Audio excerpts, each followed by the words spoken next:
일부 사찰에 가보면 종종 보이는 풍경이 있습니다. 맑은 연못 위로 동전이 반짝이며 가라앉는 장면. 사람들은 연못에 동전을 던지고 원하는 곳에 동전이 들어가면 꼭 소원이 이루어질 것 같아서 괜시리 기분이 좋아집니다. 하지만 정말 동전 하나로 소원이 이루어질까요? 그리고 연못에 던진 그 작은 동전이 정말 복을 불러오는 행위일까요? 아니면 혹시 알게 모르게 업을 쌓는 행동일까요? 오늘은 많은 사람들이 절에 가면 무심코 하는 이 행동, 사찰 연못에 동전 던지기의 불교적 의미를 깊이 있게 이야기해 보겠습니다. 참선소리 멤버십 월 2,990원에 가입하시면 채널의 유료 회원 영상 시청이 가능하며 더 깊이 있는 콘텐츠, 더 정성스러운 영상 제작에 큰 힘이 됩니다. 한국뿐 아니라 전 세계에서 연못, 분수, 샘물에 동전을 던지는 풍습이 있습니다. 소원을 빈다는 마음에서 나온 행동인데 사실은 고대부터 내려온 물신앙과 민속의 흔적입니다. 유럽에서는 샘물에 동전을 던지면 신에게 바치는 제물이 되고 그 대가로 소원이 이루어진다고 믿었습니다. 한국과 일본 사찰에서도 비슷한 행위가 전해지며 특히 관광객들은 무심코 소원 성취를 바라는 마음으로 동전을 던집니다. 하지만 문제는 불교의 가르침과는 전혀 다르다는 데 있습니다. 불교에서 시주란 청정한 마음으로 베푸는 행위를 뜻합니다. 시주는 반드시 중생에게 이익이 되는 곳으로 회향되어야 합니다.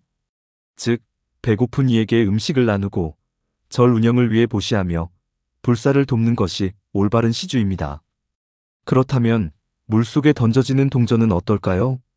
동전으로 오히려 물은 더럽혀지고 심지어 물속 생명들에게도 해를 끼칩니다.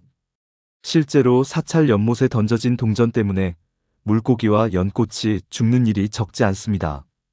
동전의 금속 성분이 녹아 물을 오염시키기 때문입니다. 즉, 복을 빌겠다는 의도였지만 결과적으로는 살생과 오염이라는 업을 지을 수 있습니다. 일부 사찰의 스님들은 말합니다. 동전을 연못에 던지는 것은 복이 되지 않습니다. 오히려 청정한 도량을 더럽히는 행위입니다. 사찰의 복은 연못에 동전을 던진다고 생기는 것이 아니라 부처님 앞에서 정성스레 기도하고 올바른 보시와 수행을 실천하는 데서 비롯됩니다. 불교 경전에서도 강조합니다. 법구경에는 이렇게 나옵니다. 의도는 모든 것의 근원이다. 선한 의도에서 선한 결과가, 악한 의도에서 악한 결과가 따른다. 즉, 단순히 소원을 빌며 던진다는 마음만으로는 부족합니다. 그 행위가 실제로 중생에게 이익이 되지 않는다면 복은 되지 못한다는 뜻입니다. 그렇다면 왜 많은 사람들이 여전히 동전을 던질까요? 첫째, 관광지에서의 습관화 때문입니다. 사찰을 관광 명소로만 여기는 이들은 연못을 분수처럼 생각하고 동전을 던집니다. 둘째, 작은 행동이라 괜찮겠지 하는 착각입니다. 하지만 불교는 작은 선행도 소중하고 작은 악행도 업이 된다고 말합니다. 셋째, 남들도 하니까 나도 한다는 동조 심리 때문입니다. 그러나 불교적 삶은 대중을 따라가는 것이 아니라 진리를 따르는 것에 있습니다. 그렇다면 사찰에서 복을 빌고 싶을 때 어떻게 해야 할까요? 첫째, 부처님 전에 정성스레 기도를 올리세요. 마음을 담아 삼배를 드리고 진심으로 소망을 고하는 것이 첫걸음입니다. 둘째, 등 공양 또는 향 공양을 해보세요. 등불은 어둠을 밝히고 향은 번뇌를 태워 없애는 상징입니다. 깨끗한 마음으로 올리는 공양은 큰 복이 됩니다. 셋째, 작은 쌀이라도 시주하세요.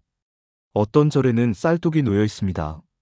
그 쌀은 대중공양이나 이웃 돕기에 쓰이므로 가장 전통적인 보시의 형태라 할 수 있습니다. 넷째, 기도문 작성도 좋습니다. 동전 대신 기도문을 정성껏 적어 올리는 것도 올바른 방법입니다. 정리하자면 연못에 던진 동전은 소원 성취의 행위가 아니라 무의미한 투척에 불과합니다. 오히려 그 작은 동전이 물을 오염시키고 생명을 해칠 수 있으니 결과적으로는 복이 아닌 업이 될 수 있습니다. 사람들은 작은 행동이니 괜찮겠지라고 생각하지만 불교에서는 작은 선행이 모여 큰 복이 되고 작은 악행이 모여 큰 업이 됩니다. 즉, 연못 속 반짝이는 동전은 사실 중생들의 무지를 반영하는 거울일지도 모릅니다. 앞으로는 사찰에 갔다면 동전을 던지는 대신 이렇게 하세요.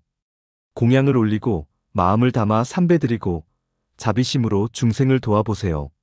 그 순간 복은 이미 여러분의 삶 속으로 스며들고 있을 것입니다. 마지막으로 다시 법구경의 구절을 떠올려 봅니다. 마음이 청정하면 행복은 그림자처럼 따라다닌다. 연못 속 동전이 아니라 여러분의 깨끗한 마음과 올바른 행동이 진짜 복을 불러옵니다. 참선 소리. 당신 안의 고요한 진리를 깨우는 이야기. 오늘도 함께 해주셔서 감사합니다.